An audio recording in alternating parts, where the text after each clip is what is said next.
Buena luna, seres de la noche. Bienvenidos a este primer episodio de Nunca apagues la luz. Para comenzar esta nueva andadura, me gustaría compartir con todos vosotros un caso que me ha fascinado desde que era pequeño, desde mi más tierna infancia. Bueno, más que fascinar, yo diría que cuando era pequeño me aterraba y ahora siendo adulto, ya entrado en los 40, me fascina. Se trata del caso de la Rectoría Borley.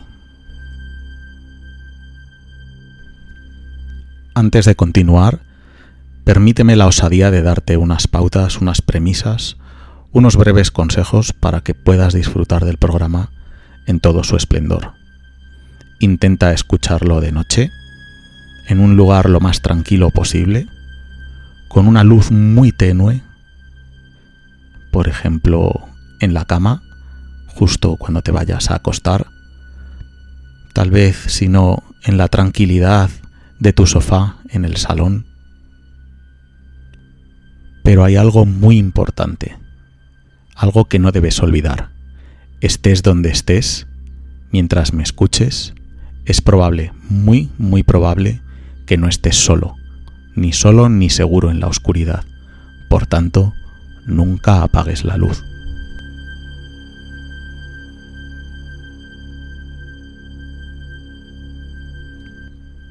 La Rectoría Borley. Un nombre que quizás a muchos de vosotros no os diga nada, sea la primera vez incluso que lo escucháis. Para otros, tengáis un ligero recuerdo, una vaga impresión en vuestra mente de algo que habéis leído en el pasado. Tanto para unos como para otros, la Rectoría Borley probablemente sea el edificio más famoso del mundo por los fantasmas que lo habitan. No en vano ha llegado a ser denominado como el lugar más embrujado de la Tierra.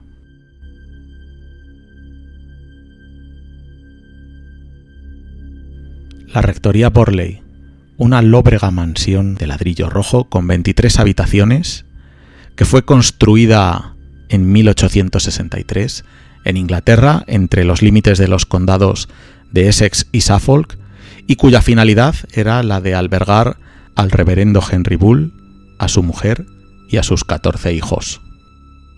Lo que esta familia no sabía es que con el paso del tiempo, la rectoría se convertiría en un centro de controversia entre quienes creían y quienes no creían en los fantasmas. Cuando la familia Bull se mudó a la rectoría, todo parecía tranquilo, no había nada que incitara a sospechar que podían estar en algún lugar maldito, pero poco a poco la situación fue cambiando.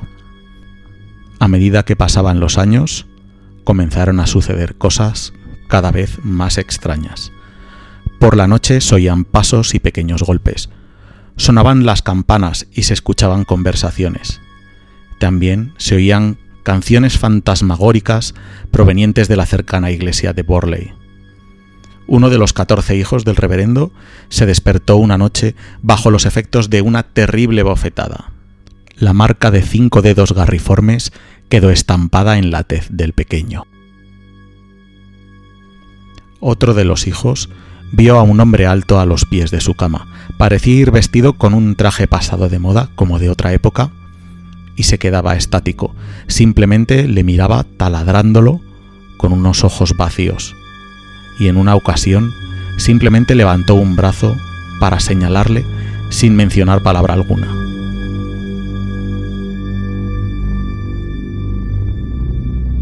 Pero estos hechos no solo se limitaban a la propia familia, algo que podía hacer sospechar que quizás fuera una especie de fraude, una llamada de atención por parte de la familia. En una ocasión, 20 personas que habían acudido a una recepción en la rectoría, y hablamos de 20 personas, no una ni dos, 20 personas, pudieron ver a una monja parada en el césped del jardín, en una forma semi-transparente, traslúcida, moverse como si levitara, sin pies algunos, sin el balanceo característico del paseo de una persona. La vieron desplazarse de una punta a otra del jardín.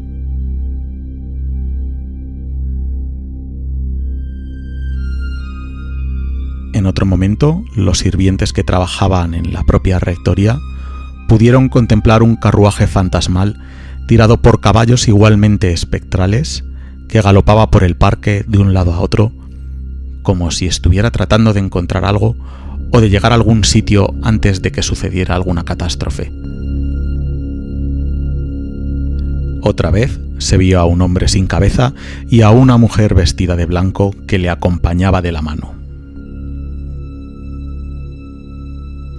Fuera lo que sucedía en la casa de los Bull, en la mansión Borley, era algo que los vecinos de los pueblos colindantes o los propios vecinos de Borley podían corroborar. Nada apuntaba a una invención de la familia.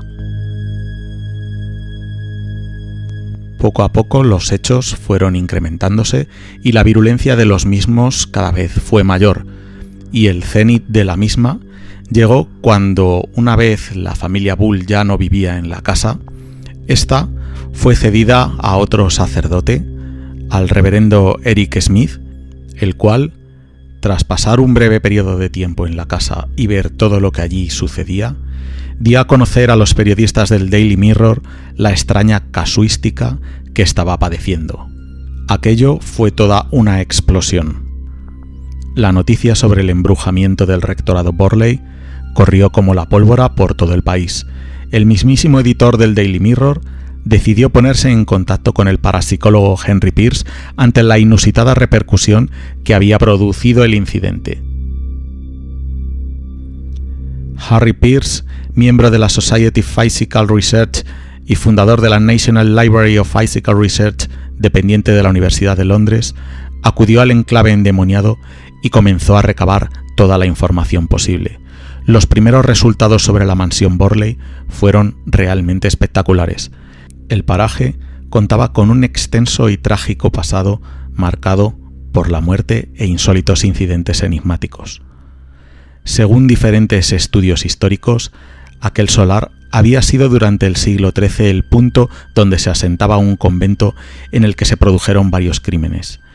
El más sórdido de todos, el asesinato de una pareja de eclesiásticos, un sacerdote del monasterio de Borley y una monja del claustro de Bourse, situado a 13 kilómetros de distancia, que tras un apasionado romance entre ambos intentaron huir y dar un giro de 180 grados a sus vidas.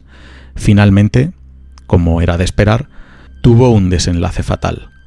Fueron capturados y ejecutados cruelmente, según dictaban las leyes de aquella época. A él lo decapitaron, a ella la emparedaron en los muros de la rectoría Borley. Fue tras esos lóbregos lances cuando empezaron a suceder las apariciones, según los observadores, de una figura fantasmal vestida con hábitos religiosos. Es muy probable que esta figura fuera la misma que vieron aquellas 20 personas, pasear por el jardín del propio rectorado. Con la llegada del parapsicólogo Henry Pierce, los fenómenos no cesaron en absoluto. Continuaron escuchándose los tintineos de campanillas y timbres, se volvió a observar la figura luminosa ataviada con un hábito de monja que paseaba por el jardín. Las llaves de las puertas saltaban de las cerraduras, volaban piedras desde el tejado e incluso se pudieron escuchar gritos desgarradores y el paso de carruajes inexistentes por los alrededores del lugar. A los 3 días de la primera visita de Henry Pierce, desbordado por los acontecimientos, decidió organizar una sesión de espiritismo para esclarecer el enigma. En el experimento participaron el reverendo Eric Smith, que como os comentaba antes era el actual propietario de la casa en aquel momento, la esposa del reverendo, una medium y el propio investigador. El resultado terminó de sembrar el desconcierto. El espíritu del sacerdote Henry Bull, el inquilino inicial de la casa, el antiguo regente, informó sobre el truculento pasado de este lugar. Una semana después del experimento, de la sesión espiritista, el párroco Smith y su mujer abandonaron definitivamente la casa. Para ellos era imposible continuar ni un minuto más bajo aquellas condiciones. La fenomenología había llegado a tal punto de agresividad y violencia que era imposible vivir allí, y el mismísimo Price, el mismísimo Henry Price, parapsicólogo refutado, se vio obligado a abandonar sus estudios en el interior de la mansión cuando, tras un descenso de la temperatura de 10 grados, empezó a observar cómo los libros empezaron a moverse y caerse de las estanterías sin que hubiera ninguna acción mecánica por parte de nadie. Empezaron a percibirse curiosos olores parecidos al incienso, pero al mismo tiempo mezclados con una sensación extraña como de putrefacción. Un olor mezcla de lo eclesiástico y lo satánico. Transcurrió un año hasta que la rectoría fue habitada de nuevo.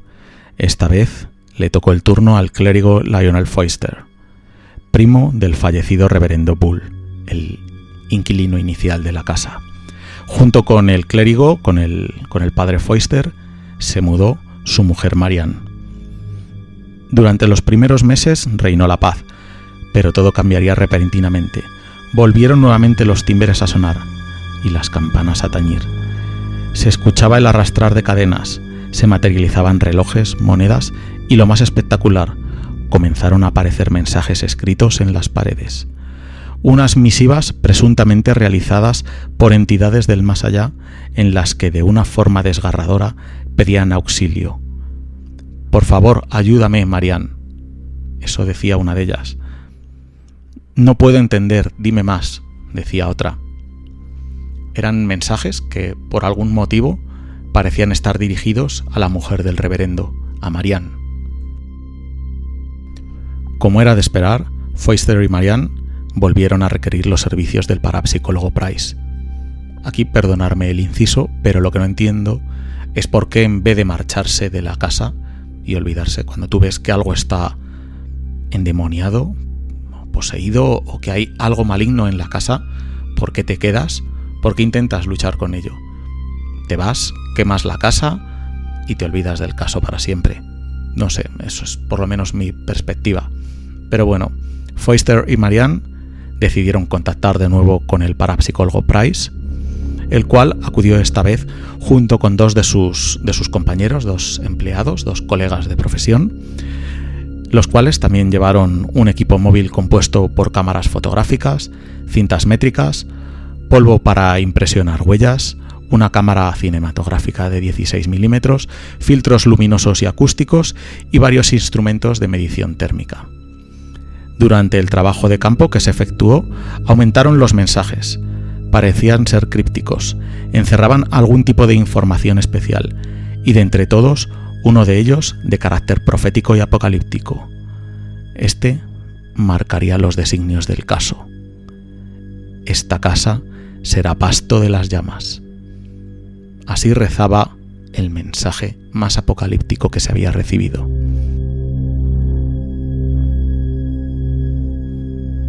Por algún motivo, los fenómenos asediaban a una inocente Marianne, que empezó a sufrir una fuerte alteración psíquica debido a su situación, motivo por el cual el matrimonio abandonaría la casa definitivamente en 1935.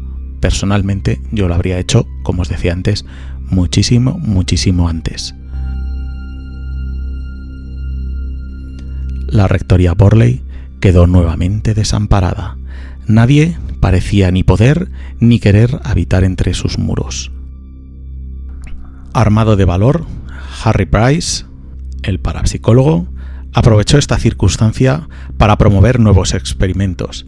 El investigador psíquico alquiló el caserón concretamente desde el 19 de mayo de 1937 hasta finales de 1938, y puso un anuncio en el periódico de tirada nacional The Times en el que solicitaba voluntarios para el estudio de los fenómenos paranormales de la abadía.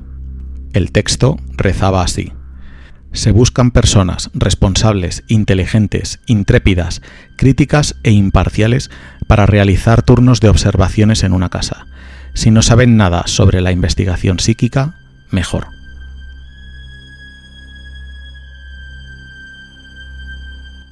La respuesta fue todo un éxito. Fueron reclutadas un total de 48 personas. Todos ellos permanecieron en Borley por el espacio de 1 año y medio y durante este tiempo todos los inquilinos fueron testigos de lo insólito. Pasó el tiempo y llegó 1939, año en el que la rectoría de Borley cambió de denominación y pasó a ser el Priorato de Borley por petición del nuevo dueño de la mansión, el capitán W. H. Gregson. Ese mismo año, concretamente el 27 de febrero, el capitán se encontraba en la biblioteca del caserón, cuando una lámpara de aceite se estrelló de forma inexplicable y violenta contra el suelo de la estancia. Las llamas se extendieron rápidamente por el inmueble y el fuego devoró toda la mansión. Se había cumplido la profecía del edificio, el cual quedó prácticamente derruido a causa del incendio.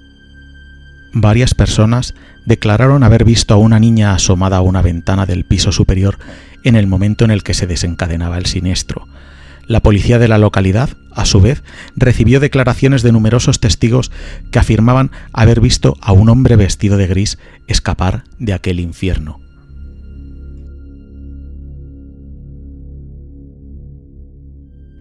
¿Finalizaba la historia de la rectoría Borley con este incendio, con el cumplimiento de la profecía estampada en sus muros?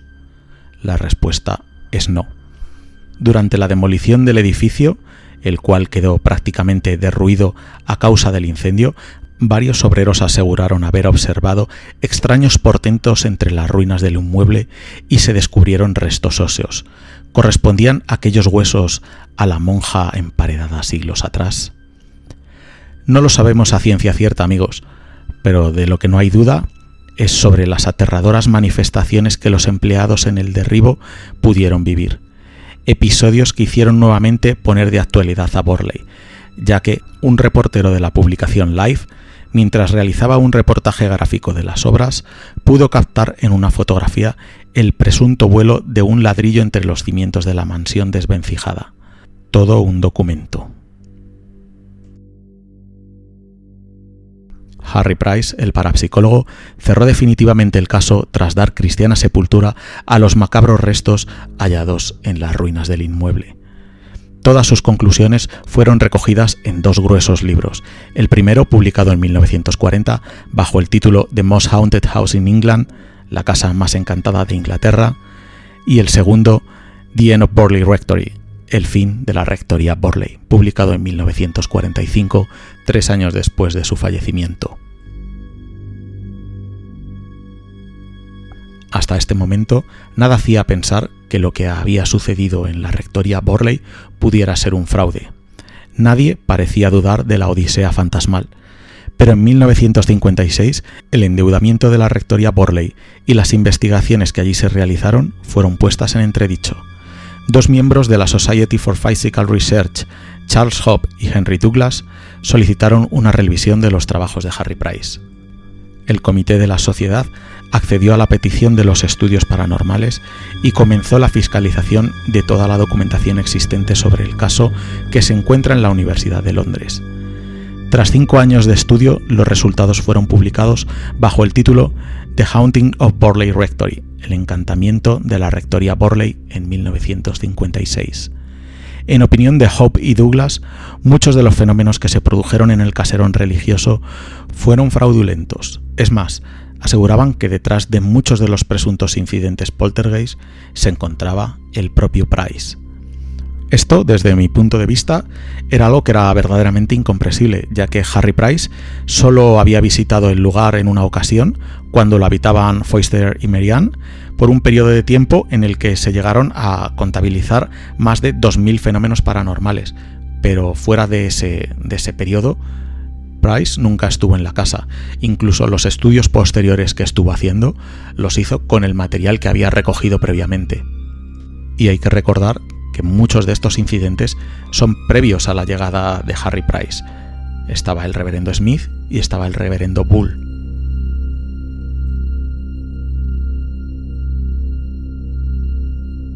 Las críticas continuaron, pero Borley resistió estoicamente los envites de la comunidad parapsicológica más escéptica. Primero, con la publicación en 1973 de la obra Los fantasmas de Borley, Anales de la Rectoría Encantada. Fue realizada por Peter Underwood y el Dr. Tabori, y en ella se reafirman las serias y metódicas investigaciones realizadas por Harry Price. Más tarde, en 1974, un equipo del Grupo de Investigaciones Parapsicológicas de Enfield, encabezado por Ronald Russell, retomó las investigaciones, pero esta vez en la iglesia colindante a la antigua abadía, las cuales determinaron que seguían produciéndose extraños y misteriosos fenómenos en el lugar. La comisión científica dirigida por Russell y compuesta por los ingenieros Frank Parry y John Fay ratificaron la existencia de una fenomenología paranormal en Borley. El comunicado que publicaron decía: hemos grabado cientos de ruidos extraordinarios, pisadas, golpes y demás. En una ocasión localizamos un centro de perturbación cerca del sepulcro de Waldegrave. Era terrible, era tangible, como un torbellino de energía. Cuando se pasaba la mano por él, se sentía una especie de cosquilleo como el que produce la electricidad estática. En una ocasión incluso llegamos a escuchar un profundo gruñido.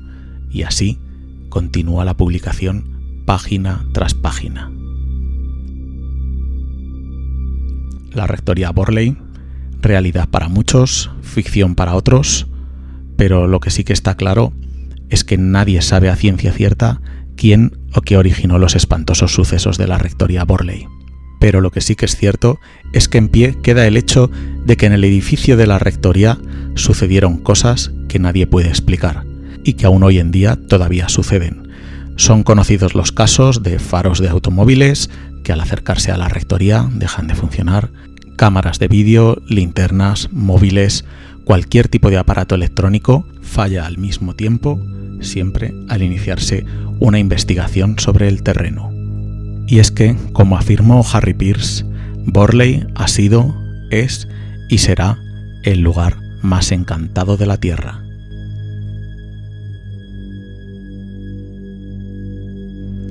Con esto finalizamos uno de los casos más inquietantes dentro de la comunidad paranormal, el caso de la rectoría Borley.